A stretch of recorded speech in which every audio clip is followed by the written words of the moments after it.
या मालिकेच्या आजच्या भागात आपण पाहणार आहोत. अहिल्या मोनिकाला सांगत असते की ज्या दिवशी तू तुझ्या बॉयफ्रेंडसोबत फोनवर बोलत होतीस ना, त्या दिवशी आदित्य आणि पारूसुद्धा त्या ठिकाणीच होते आणि हे ऐकून ती मोनिका खूपच घाबरते.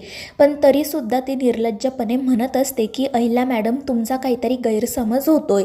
ऋषिकेशचा या सगळ्याशी काही संबंध नाही आहे. तो फक्त एक मित्र म्हणून मला मदत करत होता.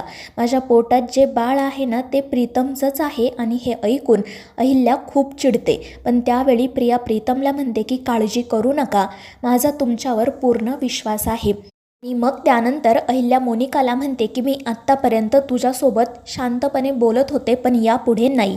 काल रात्री प्रीतम दारू पिऊन घरी आला होता आणि त्यावेळी तू त्याला सतत सांगत होती की मीच प्रिया आहे, पण त्याने एकदाही हे मान्य केलं नाही.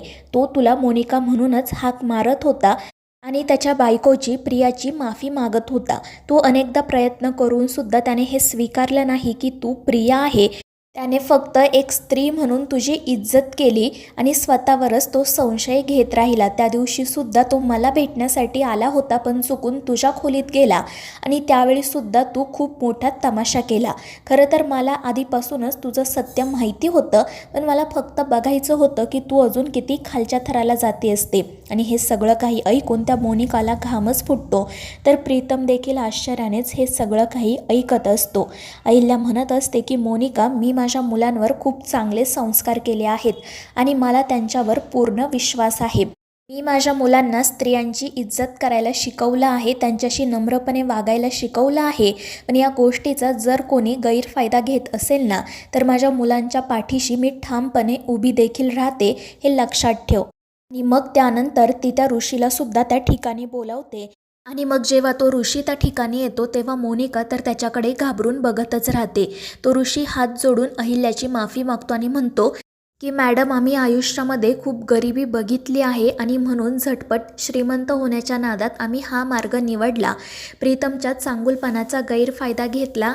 या सगळ्यामुळे तुम्हाला खरंच खूप त्रास झाला आहे. पण तरीही ती मोनिका म्हणतच असते की ऋषी, हे काय बोलतोयस तू? तू प्लीज आता काही बोलू नको. हे बाळ प्रीतमचंच आहे. आणि ते ऐकून तो ऋषी वैतागून म्हणतो की मोनिका, जर तुझ्यामध्ये थोडी जरी अक्कल असेल ना, तर तू सगळं काही कबूल करशील आणि यांची माफी मागशील. यांना सगळं काही समजलं आहे. आता हे सगळं नाटक करून उपयोग नाही आहे. पण तरीही मोनिका म्हणत असते की मी का या लोकांची माफी मागू? मी माफी वगैरे अजिबात मागणार नाही. आणि DNA रिपोर्टमध्ये तर असंच आहे ना की हे बाळ प्रीतमचं आहे. मग आता मी या लोकांना कोर्टातच घेऊन जाणार. आणि ते ऐकून अहिल्या तर खूप चिडते. ती म्हणत असते की मी आत्तापर्यंत तुझ्यासोबत खूप शांतपणे बोलत होते, पण जर तुलाच कोर्टात जायची हौस असेल ना, तर मग ठीक आहे. आणि ती आदित्याला सांगते की लगेच पोलिसांना फोन कर आणि इथे बोलावून घे. आणि हे ऐकता क्षणी ती मोनिका तर हातच जोडते आणि अहिल्याची माफी मागू लागते. ती म्हणत असते की नाही नाही मॅडम, तुम्ही प्लीज पोलिसांना बोलावू नका. मी तुमची माफी मागते आणि माझा सगळा गुन्हा कबूल करते.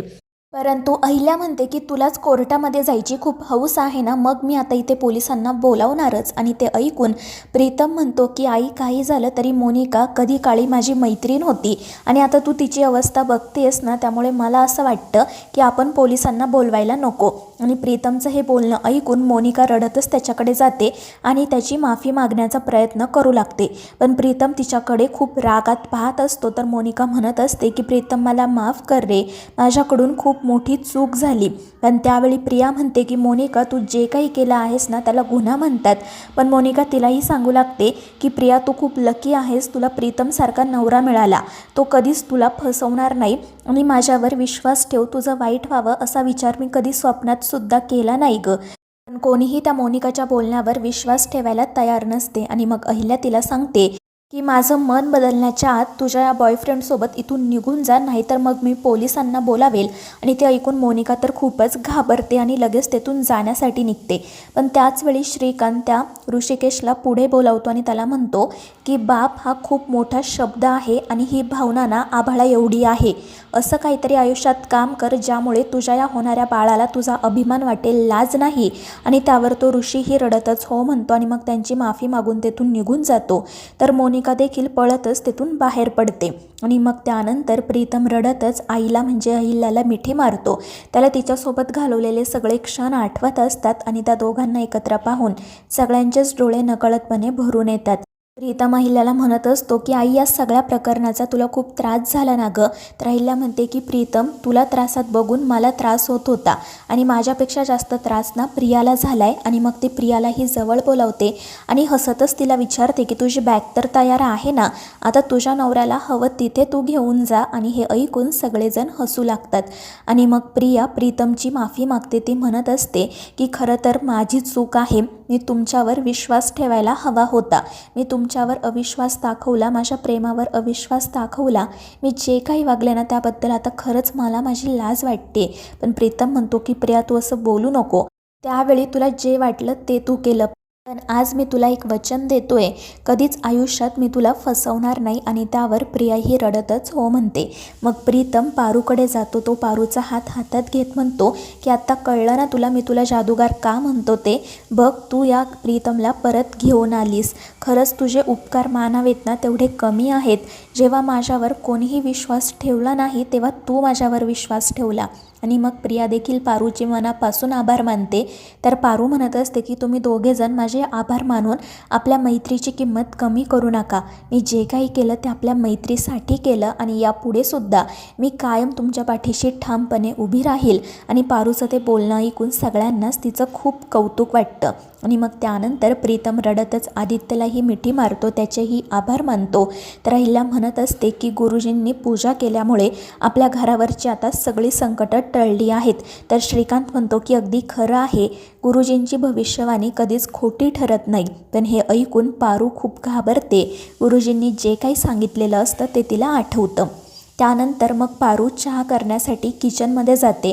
तितक्यात अहिल्या त्या ठिकाणी येत तिला विचारते की पारू, चहा झाला ना गं. त्यावर पारू हो म्हणते आणि चहाचा कप घेऊन अहिल्याकडे जाण्यासाठी निघते.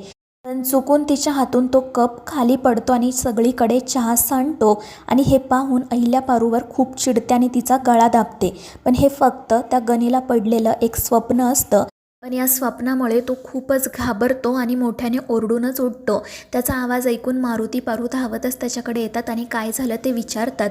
तर गणी रडतच म्हणत असतो की तायडे, तू बंगल्यावर जाऊ नको, नाहीतर तुझ्या देवी आई तुला मारून टाकतील. आणि हे ऐकून पारूला आणि मारुतीला धक्काच बसतो. ते त्याला शांत करत काय झाले हे विचारतात. आणि मग गणी त्याला पडलेलं स्वप्न सांगतो. तो म्हणत असतो की त्या गुरुजींनी सांगितलं आहे ना की तुझ्या जवळच्या व्यक्तीमुळेच तुझा घात होणार आहे आणि तुझ्या जवळची व्यक्ती म्हणजे देवी आई. आणि ते ऐकून पारू म्हणते की गणी बाळा, असं काही होणार नाही आहे, तू नको या सगळ्या गोष्टींचा इतका विचार करू. आणि त्यावेळी मारुती मनाशी म्हणत असतो की मला आता एकदा जाऊन गुरुजींना भेटायलाच हवं, त्यांनी जी काही भविष्यवाणी केली आहे त्यामुळे सगळ्यांच्याच आयुष्यावर परिणाम झाला आहे. आणि मग तो त्यांच्याकडे जाण्यासाठी निघतो. तर इकडे पारू गणीला शांतपणे झोपवत असते. आणि त्यावेळी ती मनाशी हे देखील म्हणत असते की आता मला आदित्य सरांपासून दूर राहायला हवं, कारण गुरुजींची भविष्यवाणी कधीच खोटी ठरत नाही. आणि समजा माझं काही बरं वाईट झालं तर ते आदित्य सरांना सहन होणार नाही. त्यामुळे मी आत्तापासूनच त्यांच्यापासून दूर राहते. आणि मग त्यानंतर ती आदित्यचा आलेला कॉल देखील कट करते, त्याच्या मेसेजला रिप्लायसुद्धा देत नाही. तर मित्रांनो, या मालिकेच्या पुढील भागांच्या अपडेटसाठी आपल्या चॅनेलला सबस्क्राईब करा.